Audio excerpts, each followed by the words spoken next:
Hello and welcome to Cooking the Books with Heather. Today we're going to be doing a pretty simple end product.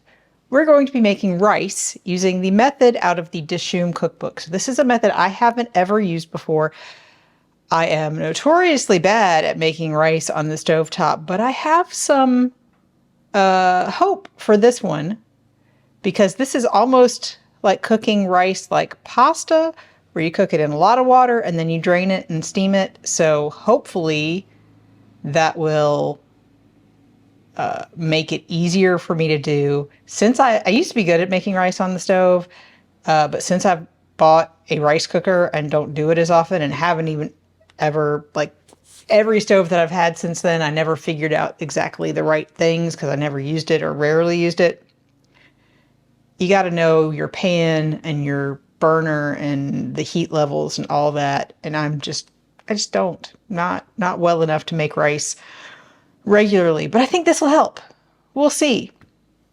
But so I have started out by measuring out basmati rice to the exact specifications per gram of the recipe. So into a large bowl. And now I'm going to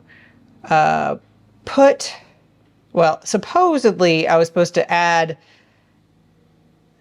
cold water first and then the rice. I added the rice first so I could measure it in the same bowl because I don't think it really matters with that. But I'm going to fill this with cold water just from the sink. I think that's enough. But we're supposed to move the rice around with your hands to this sort of washes the rice a little bit, rinses some of the starch off of it. You can see that the water gets a little cloudy.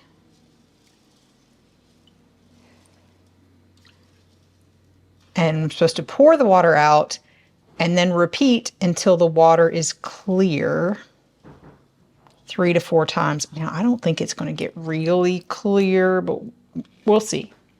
I'm also going to use this just so I don't lose a bunch of rice down the sink because I know I will. That's 3. I'm going to go one more time and just see how clear it gets there. I mean, it's clearer than it was the first time. I wouldn't say it's entirely clear, but so this will be the 4th time, and I'm going to call it good after this time, just no matter what. Because I think I could probably end up washing this a million times and just end up with very little rice. Yeah, I mean, you can see it's still not super clear, but I'm going to call it good. Now I'm going to dump this out and do that and cover it with cold water one more time. So there we have it, covered with cold water. And now we have to let this sit to soak for an hour. So we'll see you in an hour. It's been an hour that our rice has been soaking.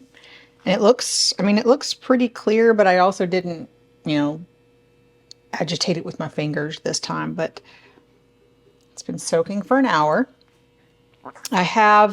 He says 3 liters. I have about 3 quarts. I'm hoping this doesn't overflow when I add the rice. We'll see. And we're bringing this to a boil. To this, we're going to add a healthy squeeze of lime juice. I've got like half a lime here. I'm just going to put all that in there. It'll be fine. And then have pre-measured the salt. So this is a measured amount of fine sea salt. And now, while this is coming up to a boil, I've got it on a high heat right now just to bring it up to a boil. It doesn't say specifically that it has to be high heat, but I'm going to go and drain this into my strainer and bring it back. It was much more difficult to get the rice into the strainer when it was uncooked, so we're just going to deal with it. We are just coming to a boil, so we're going to keep our fingers crossed. Get all this rice in here. Bring it back to a boil. And watch it like a hawk. Because, oh my goodness. Now this should only take 4 to 5 minutes. And I'm going to adjust my heat so that it boils, but not boil over. So in the end, it should be slightly firm in the center still. So not fully cooked. We are supposed to stir this occasionally, so it's not just me being concerned about it boiling over. I will also need a piece of aluminum foil big enough to cover the top of my pan. So I've got that, and you will need a lid eventually. So we're at about 2 minutes. So we're about halfway, maybe.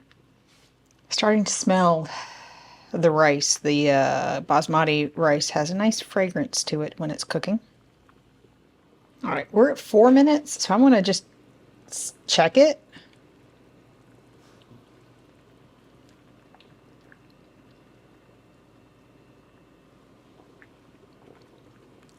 It does still have some hardness in the middle. I'm going to, so it's not fully done. I'm gonna wait until my timer hits exactly 5 minutes because I feel like it needs a little bit more. And I don't think it's gonna hurt it. Oh, there we go. So I'm turning off the heat. And now we're gonna go and drain this through the same sieve I had before.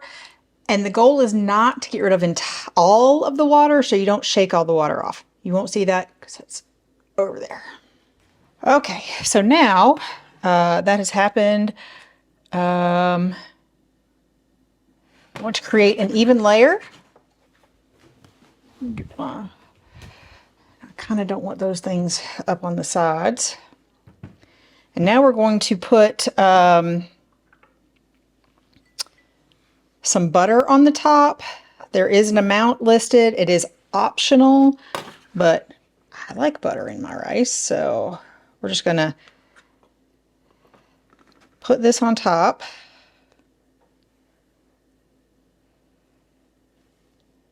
There we go. And a little bit more.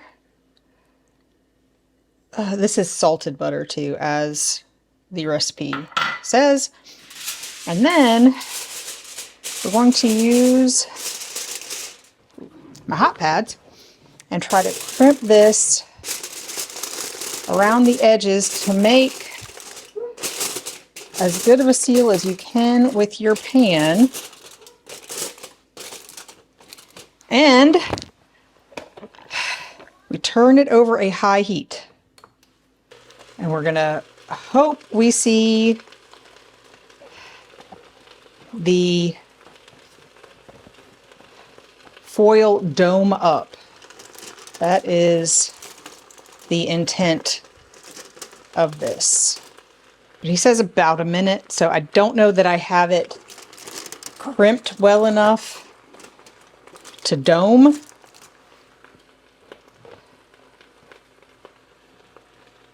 But I'm definitely seeing some steam come off, so I'm going to call that good. We're going to put the lid on, and actually it says just turn off the heat and leave to stand for 15 to 30 minutes. So that is done. And we will show you what that is like in 15 to 30 minutes.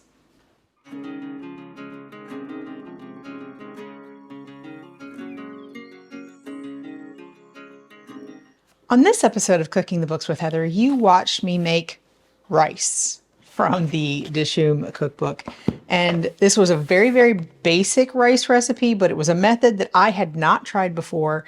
I'd heard of it, but I hadn't ever tried it. And I saw a reference to it today.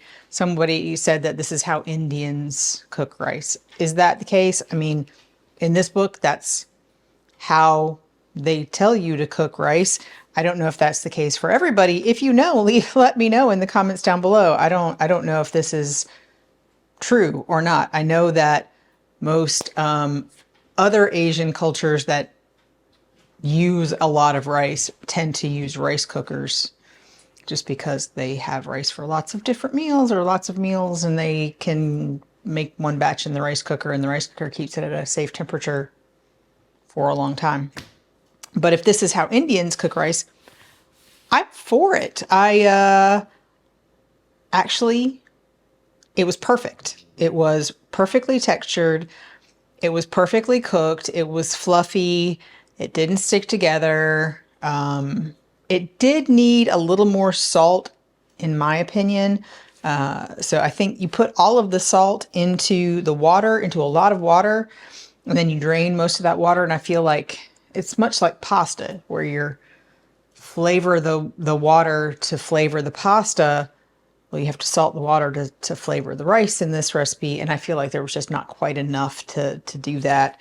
I did use salted butter on top, but it just wasn't quite enough salt for me. Now, if you are making this as generally it would be served with an Indian meal, it would be sort of a base, and you would put highly flavorful other sauces on top. That's probably fine.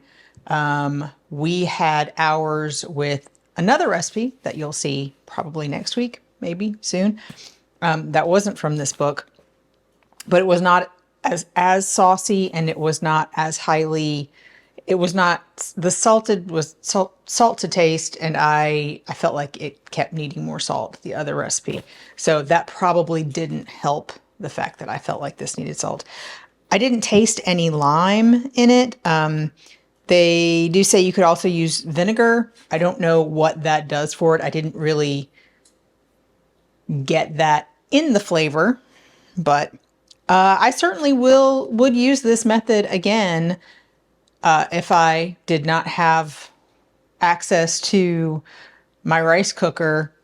It's probably a good way to actually make decent rice. I would like to try it with another type of rice to see if it works as well as it does with the basmati, but that's it. If you've enjoyed watching me make this, please give me a thumbs up, hit the subscribe button, and come back and watch me make something else next week.